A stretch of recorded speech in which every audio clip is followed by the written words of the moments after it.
Né? Vamos lá, vamos girar o assunto, pessoal, não menos polêmico o próximo tema aqui, hein? O carnaval tá chegando e aquele adesivo que a gente já viu em outros carnavais, né? O não é não, deve voltar, Paulinha. Agora tem um deputado aí que defendeu boicotar o movimento não é não no carnaval, em que já virou uma marca do carnaval em diversas cidades do Brasil. É, lá em Santa Catarina, o deputado estadual Gessé Lopes. Enfim, é que assim, essa tatuagenzinha, o adesivo, através dessa campanha, é feito por financiamento coletivo. E aí o que ele propôs foi tipo um boicote a esse movimento. Então, tipo, para não se patrocinar isso daí, porque ele acredita em algumas coisas aí. Vamos ver se vocês consideram que são polêmicas ou não, dentro do que ele conseguiu expor da ideia dele em diversos posts nas redes sociais, tá? Eu tentei fazer aqui um apanhadinho. Então, ele diz assim, ó: o movimento coletivo feminista de Santa Catarina pede doação para confeccionar e distribuir tatuagens com o texto não é não no carnaval, para combater, entre aspas, o assédio. Não sejamos hipócritas. Quem, seja homem ou mulher, não gosta de ser assediado, entre aspas. Massageie o ego, mesmo que não se tenha interesse na pessoa que tomou a atitude. E aí, ele coloca ali que a questão do assédio é coisa de inveja de mulheres frustradas. Então ele coloca assim, ó: após as mulheres já terem conquistado todos os direitos necessários, inclusive tendo até muitas vezes mais direitos do que os homens, hoje as pautas feministas visam, em seus atos mais extremistas, tirar direitos, como por exemplo essa questão, o direito da mulher poder ser assediada, entre aspas, ser paquerada, procurada, elogiada. Até parece inveja de mulher frustrada por não serem assediadas nem em frente a uma construção civil. E aí, nesse texto, ele ainda diz assim, ó: toda mulher sabe lidar com assédio. Obviamente, estou falando do assédio no sentido que o próprio movimento generaliza, dar em cima, e não de atos agressivos e perturbantes.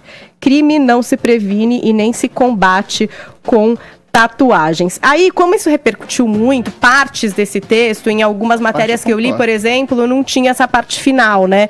Dando um contexto, se é que a gente pode dizer, para o que ele quis dizer que era assédio, que é uma interpretação particular aí do termo que a gente vai discutir aqui ainda.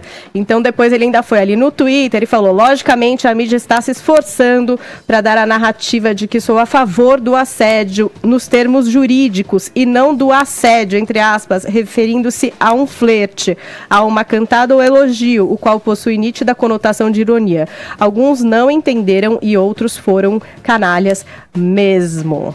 Tá aí, dada e aberta a discussão. Dada e aberta a discussão aqui na bancada do Morning Show a partir de agora, mas aí acho que a pergunta que fica também é: qual é o limite da paquera, para além da fala do deputado? E aí, Adriles, vou te ouvir primeiro. É o limite cinzento do bom senso, né? Em relação à fala do deputado, eu acho que ele confundiu um pouco o conceito, confundiu totalmente o conceito de assédio com flerte, com paquera, que é natural. A paquera, o flerte, ela é exatamente, ela habita essa zona cinzenta de uma aproximação que pode não ser consensual em um primeiro momento. A gente já deve saber, aqui todo mundo sabe, todo mundo já passou por isso, ainda mais quem é homem, que um primeiro não pode ser sim um caminho para um sim futuro. Pode ser, pelo amor de Deus, não me interpretem mal. É claro que um não taxativo, um olhar de indiferença, um olhar agressivo, ou assim, vamos ser amigos concretamente, é lógico que isso é uma coisa taxativa, mas a gente sabe que o processo de sedução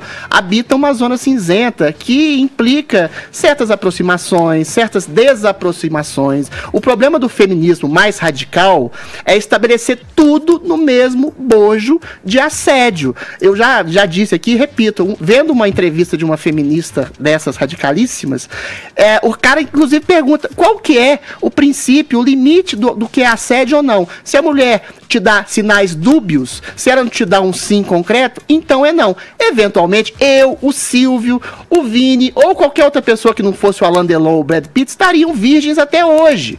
Entendeu? O que se coloca no carnaval, que eu acho justo, é a justa crítica aos importunadores, aquelas pessoas que puxam pelo braço, que tentam agarrar, que tentam fazer uma coisa mais agressiva. Mas uma conversa, uma desaproximação, um sinal ambíguo, até um não meio com a certa conotação positiva, pode implicar num futuro relacionamento. E já aconteceu comigo, eventualmente. Mulheres já falaram não para mim, depois falaram sims. Agora, o problema é, mais uma vez, uma percepção da falta de bom senso de um movimento feminista que não tem senso de proporções. A gente pode discutir aqui não só a questão do assédio. Por exemplo, você tem um jogador de futebol que é processado por uma coisa que ele fez que está errada, claro, tentou beijar uma mulher, ele é acusado de tentativa de estupro, ou seja, uma falta de senso de proporções absoluta. Você tem essa lei absolutamente maluca. Aí você vai acabar caindo até no arcabouço jurídico. Ou seja, você está judicializando daquilo que disciplina. Judicializando questões que são da ordem do afeto, que às vezes podem se tornar crime, pode ser um estupro, mas, por exemplo, numa questão do estupro, quando você tira o peso da palavra do estupro e julga um cara que tentou beijar uma menina na força, que é horrível, com o mesmo peso de um sujeito que pega uma mulher na padaria e estupra ela, você está também tirando o senso das proporções e tirando o peso de um crime bárbaro como estupro. Antes da gente mergulhar mais nesse arcabouço jurídico, como eu disse, deixa eu repetir aquela pergunta, trazer um pouco a Paulinha aqui para o debate, uma voz feminina sobre essa questão. A gente falava aqui, Paulo, olha, o limite da paquera, aquilo que... E também a fala do deputado, não estou centrando tanto aqui o nosso debate na questão jurídica, daquilo que caracteriza e determina mas o crime de estupro. A criminalização do comportamento masculino. A importunação sexual, que é quando um cara, por exemplo, bate uma punheta no ônibus e resolve que isso é uma ótima ideia. Isso é muito bom, isso é muito possível de se fazer. Ele está dentro de um direito dele, não é verdade? Então, acho que em vez da gente falar de casos extremos... o cara acha pra ele fazer isso, e aí ele tem uma lei que pune, agora tem, ninguém pode mais fazer, olha que coisa boa. O não também é fácil, é assim, é só você não puxar o cabelo de uma menina, prender ela na parede, forçar ela segurando pelo braço, é muito fácil de entender, a verdade é essa, não tem nada de difícil, entendeu? Agora, se tem alguma mulher que é extremista, que tá oprimindo Adrilles, ele resolve com ela. Se tem alguém que tá com problema de subjetividade, eu acho que o carnaval, ele não é uma coisa... Tudo bem, pode até acontecer um amor de carnaval, né? A pessoa ficar pra sempre. Mas é uma abordagem mais assim, né? Ali na rua, a gente sabe como que é, quem não viveu o carnaval ali no bloquinho. Então, assim, é legal que quando a menina dá um não, vai lá pular seu carnaval, entendeu? E é sobre isso essa tatuagem, não é sobre cercear o direito de chegar em alguém, pular um carnaval gostoso, beijar várias bocas se quiser, sabe? É um lance assim, gente, tem esse negócio do não. Às vezes tem um cara que é mais agressivo, que tá ali na rua fazendo isso, e ele acha que ele tá no direito dele, e a partir do momento em que existe um contexto onde tá todo mundo entendendo que não é não, ele fica inibido.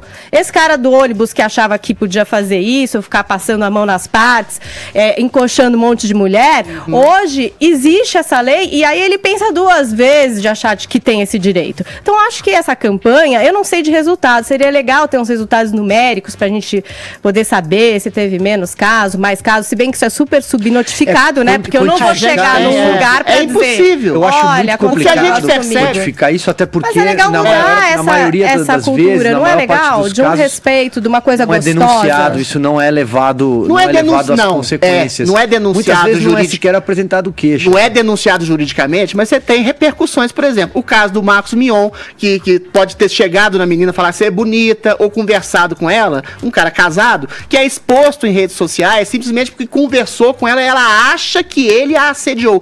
Você percebe como esse tipo de coisa, o que eu dizia, era no escopo do carnaval, do bloquinho de rua mas isso para além do essa carnaval, campanha em para além do carnaval, é essa de coisa carnaval, essa coisa incisiva do assédio é muito perigosa, porque as mulheres se sentem no direito, e às vezes nem todas as mulheres são de bom caráter, por óbvio, de absolutamente acabarem com a vida de um sujeito, como é o caso do Marcos Mion, que falou bom dia, falou que você é linda, e eventualmente ela colocou ele no lugar de assediador. Você percebe? Ou seja, um flerte, ou uma paquera, ou mesmo um bom dia, hoje, por esse tipo de movimento feminista mais radical, e o feminismo mais radical, eu acho que é a maioria do movimento feminista hoje, coloca os homens todos... conhecendo pouca gente. Eu conheço você, que é exceção, que é uma gracinha. E coloca todos os homens como potenciais assediadores, como é o caso do Marcos Mion, como é o caso do do Neymar, como é o caso de vários outros que são acusados simplesmente porque mandaram 3 WhatsApps, simplesmente porque fizeram um elogio metafórico, alegórico, que a mulher às vezes não entendeu, e por causa dessa influência desse feminismo, radicalismo, acha que tudo é assédio. Ou seja,